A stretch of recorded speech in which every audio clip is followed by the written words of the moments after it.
My girlfriend texted, "Don't freak out. I'm going to dinner with my boss." I replied, "Enjoy." Then I forwarded her work emails to HR and sent her Uber straight to his wife's office. The call I got 30 minutes later was pure chaos. I 30 male, and if there's one thing everyone has always said about me, it's that I'm predictable. I work in logistics, which means my life revolves around planning, structure, and timing. I look at systems, find the weak points, and make sure every part reaches its destination safely and efficiently. This is what I'm good at. I like order. I like things to make sense. My ex-girlfriend, Celeste, used to call that boring. She'd laugh and say, "Artie, you're just so predictable." She always said it like it was an insult, but I took it as a compliment. Predictable means reliable. It means you can trust me to keep things working, something she clearly never understood. We'd been together for 4 years, living in my condo for 2. I paid the mortgage, she covered half the utilities and bought groceries, or at least that's what I thought. She worked in marketing, and I always thought she was smart, talented, ambitious. But around 6 months ago, something shifted. Her boss, a 45-year-old guy named Gavin, suddenly decided she was his superstar. That word started popping up all the time. Superstar. Apparently, it meant late-night strategy sessions, weekend client emergencies, and a sudden collection of designer clothes that her salary could never cover. Whenever I asked about it, she'd give me that condescending look and say, "Babe, this is just what the fast track looks like. You wouldn't get it." She was right, I didn't get it. But I wasn't stupid either. And the thing about systems is, they always have a weak point. Ours was the shared living room iPad. We used it for movies, takeout, music, just everyday stuff. But Celeste had logged into her personal email on it once, and she never logged out. One night, I opened it to look up a recipe, and there it was. Her inbox, wide open. I swear I wasn't snooping. I just happened to notice a subject line that caught my eye. Expense approvals. Curiosity 1. I opened it, and that's when everything changed. The email was between her and Gavin. She was forwarding it to herself from her work account. It was detailed, cold, and professional, and completely corrupt. She wasn't just sleeping with him. She was billing him. Every single client dinner and work trip was an affair expense hidden in company reports. Client dinner, Megacorp, at Lou Phantom, $150. That was the night she said she was at a spin class with her sister. Team building strategy weekend, Vineyard Hotel, $2,200. Spa treatments, room service, 2 guests. Client gifts from boutique department store, $1,500. That's where she got those red bottom heels and the trench coat she said she got on sale. Every email ended with his approval. "Happy to help, superstar. See you tonight." And her replies, "You're the best, G. Can't wait." My blood didn't boil. It didn't even rush. It just settled. Because this wasn't an emotional problem, it was a logistics one. The shipment, my trust, was rotten, and the delivery address was wrong. So I did what I always do. I collected data. I took screenshots of every single message, every report, every approval. I saved them all in a new, secure cloud folder that she knew nothing about. Then I started digging. Gavin married, of course. His wife, Diana, happened to be a partner at one of the most ruthless family law firms in the city. The universe has a funny sense of humor. I waited 2 weeks. For 14 days, I played the role of the perfect boyfriend. I cooked dinner. I listened to her complain about stress. I nodded when she talked about promotion politics. Meanwhile, every night, I added another piece to my quiet little plan. Then came Tuesday night. She was getting ready, doing a full face of makeup and spraying on the perfume I hate, the one that smells like money and arrogance. I was on the couch, watching her glide around like she was getting ready for a photo shoot. "Big night?" I asked casually. She sighed. "Gavin wants to go over the new campaign. Just dinner, but don't wait up." She kissed my cheek.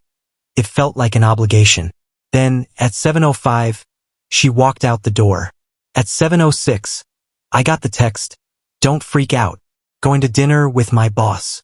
Just us. Big project. Behave, winky face." That little winking emoji was my green light. I replied with one word, "Enjoy." Then I set everything into motion. I opened a fresh, anonymous email account and drafted a message to the head of HR and the chief financial officer of her company. The subject line read, "Urgent expense report fraud and misuse of company funds." I wrote, "To whom it may concern, I am a concerned employee. Gavin, last name, has been using company funds to finance an affair with his subordinate. Celeste, last name. Attached are several fraudulent expense reports for hotel bookings, spa treatments, and luxury goods disguised as client dinners. I suggest you audit his department immediately. I wish to remain anonymous." Then I attached the screenshots and hit send. At 7:10, I opened Uber. I ordered a car from Le Fantôme, destination 121 Financial Plaza, the office building where his wife worked. Then, I texted Celeste, "Change of plans. Your ride's here." After that, I blocked her number, logged out of every shared device, blocked her on social media, and sat back on the couch. I didn't feel anger. I felt closure. At 7:43, my phone rang, no caller ID. I let it ring twice before picking up. There was silence, then a panicked whisper, "Who is this?" It was Gavin. He sounded like he was hiding. "Hello?" I said calmly. "What did you do?" He yelled. "She's at Diana's office. The Uber dropped her off there. She's in the lobby. Diana just called me. She saw her on the security camera." He was hyperventilating. It was the sweetest sound I'd ever heard. "Gavin, old sport," I said smoothly. "That sounds like a logistics problem. You've got a high-value asset in the wrong delivery zone. Looks like your partner Diana is handling the receiving. This isn't funny. You have to call her. Tell her it was a joke. A prank. A prank," I repeated. "Like billing your company for spa days with your girlfriend? That kind of prank." Dead silence. "Gavin," I said quietly, "you and Celeste made one critical mistake. You thought I was stupid. I'm not stupid. I'm thorough. Your superstar forwarded every expense report to her personal email on our shared iPad. You're not just a cheater. You're an idiot who approved fraudulent documents. HR should have gotten my email about 30 minutes ago." He started to sob. A choked, pitiful sound. "You're done, Gavin," I said calmly. "Both of you are." Then I hang up. The apartment fell silent. I looked around, picked up a roll of trash bags, and headed for her closet. It was time to streamline the inventory. By 2 a.m., I heard pounding at the door. "Arthur, open this door, you psycho. You ruined my life." Celeste was screaming. I stayed on the couch watching a documentary. After 10 minutes, 2 police officers arrived because she'd called them. They asked me if I'd locked her out. I explained, calmly, that this was my condo, she wasn't on the lease, and we'd just broken up. I even showed them the recording of her threatening to file a false report. After listening, they told her to leave. She screamed, "This is my home. My makeup is in there." But they escorted her away. The next morning, her mother called. "Arthur, Celeste is devastated. You owe her an apology." "For what?" I asked. "For embarrassing her. For sending her to that woman's office. You got Gavin fired." I smiled. "He was fired? Already? That's fast." She snapped. "He was mentoring her. You ruined her career because you're jealous." "Brenda," I said calmly. "She's lucky she's only suspended.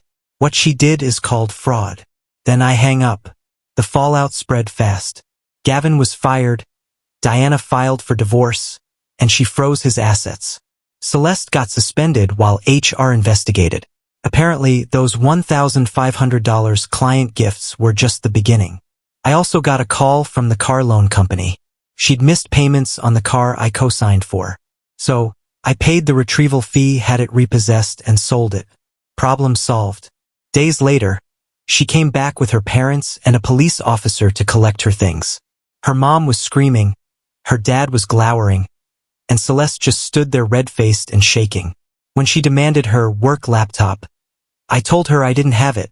You forwarded all the emails yourself, I said. You were just sloppy. She went white, then red, then silent. They left with boxes of her clothes, and for the first time in months, the apartment was peaceful. A week later, I got a legal demand letter from her lawyer, $10,000 for emotional distress, $3,500 for damaged property, and a request for a painting she claimed was hers. I checked the back of the frame. There was a tag, property of Gavin's company, executive loan program. She'd stolen it. So, I sent one more anonymous email to HR and CC'd Diana. Just a heads up, I wrote. Your missing painting is safe and waiting for pickup. Within hours, a courier retrieved it. The piece was valued at $22,000. Gavin's fraud case turned into a criminal one. Celeste's lawyer disappeared after that. Gavin called me later, begging me to lie to Diana and say I'd faked the emails. I told him, you made this bed. Now lie in it. Then I blocked his number. Now, 2 months later, the dust has settled. Gavin's divorced, broke, and facing charges. Celeste's fired, blacklisted, and living back with her parents. Her fast-track career crashed hard. My condo is quiet again. I bought a simple painting, a peaceful landscape, cost $200, and I have the receipt. I still sit on my couch some nights, think about it all, and realize how predictable I really am. She wanted the fast track, but she never realized it was a one-way train headed straight for her own ruin. She played a dangerous game with a predictable man who simply knew how to forward an email. System corrected. Shipment delivered. If you enjoy stories of betrayal, karma, and cold justice, don't forget to like, subscribe, and stay tuned for more real-life stories just like this.